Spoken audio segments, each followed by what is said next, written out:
Mbak. Iya, waalaikumsalam. Baik Mbak, perkenalkan saya dari Universitas Jenderal Ahmad Yani di Yogyakarta. Perkenalkan saya Puji Nuania dengan Mbak Sinten nggih? Ini Mbak Eva. Mbak, berdasarkan pengkajian kemarin nggih, Iya. terkait permasalahan di keluarga ini, yang pertama adiknya itu memilih-milih makanan. Iya. Yang kedua, suami Mbak Eva ini merokok nggih di dalam maupun di luar rumah. Nah, ini nanti saya akan memberikan penyuluhan mengenai memilih makanan atau picky eaters ini sama bahaya merokok nih Mbak. Baik, ini ada leaflet untuk picky eaters. Iya. Nah, ini saya izin untuk memberikan penyuluhan. Mbak Eva bersedia Mbak? Bersedia. Iya, untuk waktunya nanti sekitar 10 menitan. Jadi sebelumnya ada yang mau ditanyakan? Belum ada. Kalau begitu saya mulai nih Mbak. Ya. Sebelumnya Mbak Afifah udah tahu belum kalau itu picky eaters itu? Belum. Oh ya, nek picky eaters itu sebelumnya itu kayak memilih makanan Mbak. Jadi adiknya itu milih-milih, seringnya sukanya itu aja, milihnya itu toh, yang ini nggak dipilih gitu. Tapi untuk pengertian secara keseluruhan nih Mbak, picky eaters ini adalah perilaku anak tidak mau atau menolak makanan. Biasanya menutup mulutnya, memuntahkan makanannya, bahkan sok didamel dolanan. Nah, ini di level bisa dibuka Mbak untuk pengertian picky eatersnya. Iya. Nah, ini sudah ketemu nih Mbak ya. Nah, ini untuk pengertian picky eater secara umum. Kalau untuk gambarannya itu milih-milih maem gitu nih Mbak. Ya. Nah, kemudian di sini ada gejala picky eaters. Bagian ini orange. Ya. Nah, untuk gejala picky eaters ini biasanya adiknya tuh kesulitan mengunyah, menghisap, kadang kesulitan menelan. Nah, dia itu hanya mau makanan yang ia sukai saja, seperti itu. Terus gejala yang lain itu memuntahkan atau menyembur-nyemburkan makanannya karena dia nggak suka. Terus ada juga makannya lama, kadangnya dimut terus gitu ya Mbak adiknya. Nah, itu merupakan gejala dari picky eaters. Iya. Selain itu, mak sok damel dolanan, kadang disembur-semburkan gitu. Itu picky eaters. Nah, terus yang lebih parah itu biasanya sama sekali nggak mau maem. Iya. Kalau dikasih makan itu dia nggak mau ditutup. Pernah. Itu picky eaters sih Mbak namanya. Oh iya. Picky eaters. Kemudian dibaliknya. Nah, untuk dampak dari picky eaters ini Mbak, biasanya dampak secara umum dulu. Iya. Adik itu kenaikan berat badannya itu berkurang karena kan dia hanya mau makan yang ia sukai. Jadi nutrisi kadang kurang kan Mbak, maksudnya berat badannya juga kadang nggak naik. Iya. Seperti itu. Terus di sini juga pertumbuhan fisiknya kadang bisa dilihat kurang gemuk atau tinggi badannya kurang. Dampak dari picky eaters yang sudah buruk gitu misalkan. Iya. Ada juga di sini gagal tumbuh dan penyakit kronis. Jadi kalau kekurangan nutrisi bisa mengalami penyakit kronis atau gagal tumbuh Mbak. Itu dampak dari picky eaters nih Mbak. Iya. Dari saya jelaskan tadi, apakah sudah ada gambaran Mbak mengenai picky eaters? Sudah nih. Terus ini ada faktor yang mempengaruhi picky eaters. Iya. Nah, biasanya yang pertama ada nafsu makan. Iya. Kadang adik kan juga kadang nafsu makannya sekarang baik, besoknya kadang nggak nafsu gitu. Terus ada kondisi psikologis. Kadang sering mikir pengennya maaf ini tapi kok dikasih maaf ini gitu kan nggak sesuai. Iya. Terus nggak mau maem. Kadang kondisi fisiknya kalau lagi capek atau lagi kelelahan gitu kan dia juga jarang maem Mbak. Iya. Mengalami capek. Kadang juga ada interaksi dari ibu dan anak. Kadang itu ibunya jengkel duluan, nggak mau nyuapin aja udah males. Kadang lagi emosi kan Mbak. Jadi anaknya juga bisa moodnya itu ngikutin orang tua.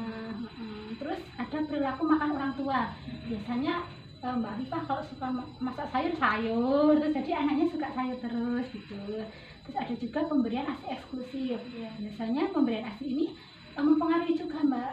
Kalau biasanya yang support, biasanya kalau udah sering minum support gitu kan, hasilnya kan jarang. Jadi lebih suka ibaratnya buatan pabrik gitu lah Mbak. Jadi makanannya juga bisa mempengaruhi gitu. Terus ini juga ada gambar Mbak penanganan picky eaters. Nah, gimana kalau Dek Deva ini kan lebih suka sayuran nih Mbak.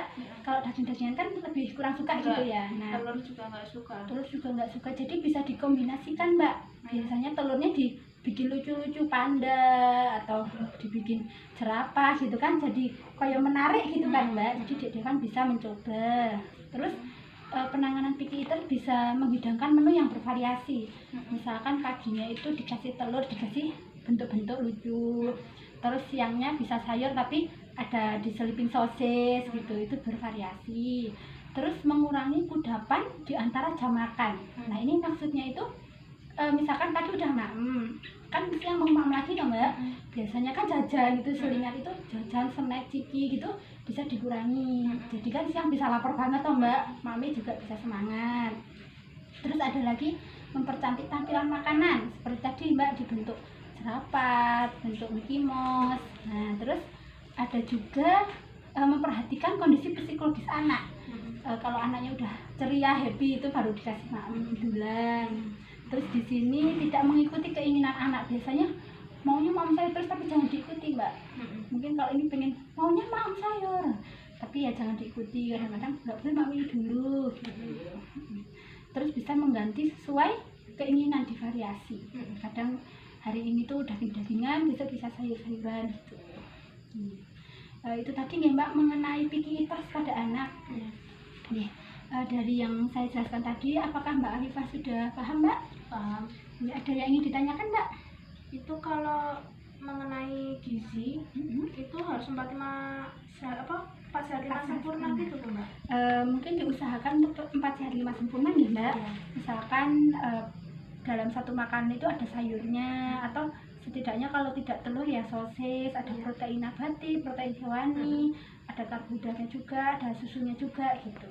Nah dalam sehari itu yang penting Kalau untuk meningkatkan berat badan anak itu biasanya makanannya apa ya mbak? Kalau untuk meningkatkan itu lebih ke kombinasinya mbak. Jadi ada proteinnya, ada karbohidratnya, ada nutrisinya, itu walaupun sedikit-sedikit tapi kombinasi. Ada susunya juga, itu kan nutrisinya masuk semua mbak. Yang penting walaupun anak maem sedikit, tapi kalau itu sudah terpenuhi, insya Allah berat badannya itu naik mbak. Kalau untuk sufor itu ya mbak, mohon maaf kalau tanya di balik sini ya. Kalau sufor itu biasanya berapa jam tuh mbak aslinya itu? ASI?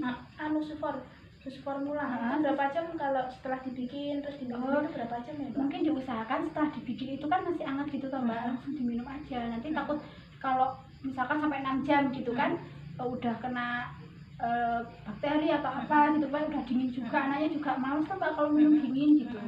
Gitu. Mungkin hangat-hangat itu malah enak. Mungkin itu saja nih mbak untuk ini apa, penyuluhan mengenai picky eaters. Ada yang ditanya lagi mbak? Sudah ada. Kalau gitu saya izin mengevaluasi nih mbak ya. Dari yang saya sampaikan tadi ini, untuk penanganan picky eaters itu biasanya seperti apa mbak? Bisa disebutkan satu? Untuk penanganan picky eatersnya itu bisa untuk apa ya, makanannya dipercantik, terus makanannya juga bisa dikombinasi, terus apa ya, Dibikin untuk cantik bentuknya. terus bikin anak happy dulu baru Kasih makan. kasih makan. Betul sekali ya mbak. Alhamdulillah ini mbak Arifah sudah paham mengenai picky eaters ya. Terima kasih waktunya, mbak Arifah juga sudah kooperatif sekali ya. Kalau begitu saya akhiri nih mbak untuk penyuluhan ini. Assalamualaikum warahmatullahi wabarakatuh.